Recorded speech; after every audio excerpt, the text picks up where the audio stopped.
Well, students heading out to college in the fall, they need to be thinking about financial aid. And joining me today from Ohio State at Lima, the coordinator of financial aid, Tony Dickman. And thanks for joining us, Tony.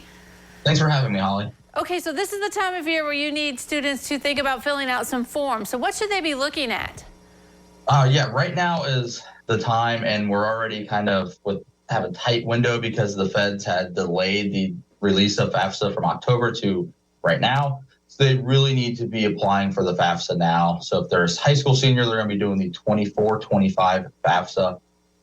It is a lot shorter. They went from about 100 questions down to about 50. So they've tried to make it easier. So it is out there. So students need to get that completed as soon as possible, along with checking their schools that they're looking at and making sure they know when the priority deadline for each of those schools are. Because we don't want you to miss out on university aid as well if you miss a priority deadline.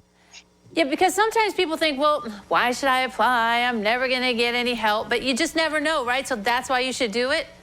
Correct. And especially this year with just the changes that they're making to the calculation and the formula. We have an idea of what, the results will kind of look like, but you might surprise yourself. There's also university aid, that schools are able to award to students based on just filing a FAFSA. It's not that we're actually looking at the results of the FAFSA, but we're looking at, okay, did they file it? Do they have any type of financial need there?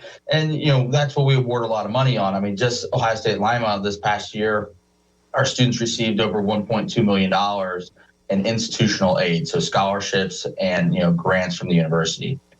So there's a lot of money out there. And if you want to maximize your financial aid eligibility, make sure you get that FAFSA completed and any scholarship applications before the priority deadlines. Yeah, because we hear more and more how, financial aid is necessary because students get out of college with so much debt. And it sounds like, you're really trying to help at the individual college level to, get the students a little bit of help so they don't graduate with so much debt. Correct.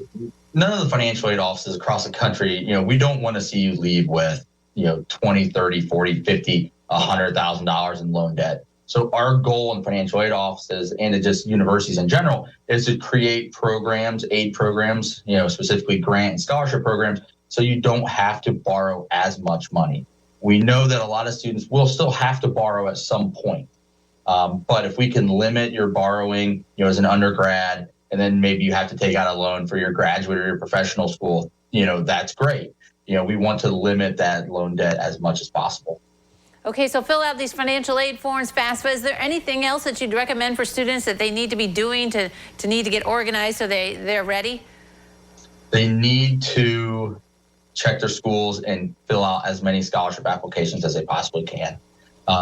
Most schools have tried to kind of coordinate their scholarships, release date and eligibility, for the application along with FAFSA eligibility. So, FAFSA is open now. Get out there, do your FAFSA, get on the websites, fill out these scholarship applications. There's a lot of free money out there. There's a lot. It just takes a little bit of time to do the applications, but it's well worth it when you look at it. You can, get your first year or your second year, your whole college paid for with scholarships and grants. Yeah. What if a student's still juggling, like, well, I might want to go to Ohio State, but there's one other school I'm kind of looking at. Do you fill out forms for both, or what do you do in that kind of situation? So on the FAFSA, you're actually, and one of the big changes they're touting this year is that you can add up to 20 schools on your FAFSA.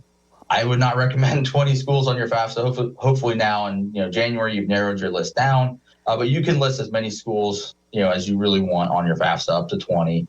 So you're down to 3 or 4. Put all 4 on there, and then go to those schools' websites, their financial aid pages, and yes, apply for scholarships at those schools.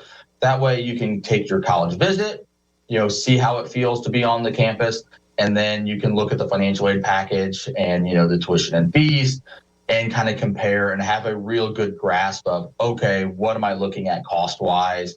And if one doesn't feel right, then, you can eliminate that one. Right. If it just doesn't feel right when you're on campus, especially then if you get the financial aid package and it's not what you had expected. Right, yeah. It's one of those tools that'll help you decide if you have to decide yet. Well, Tony, thank you very much for all this advice and this help you're giving us.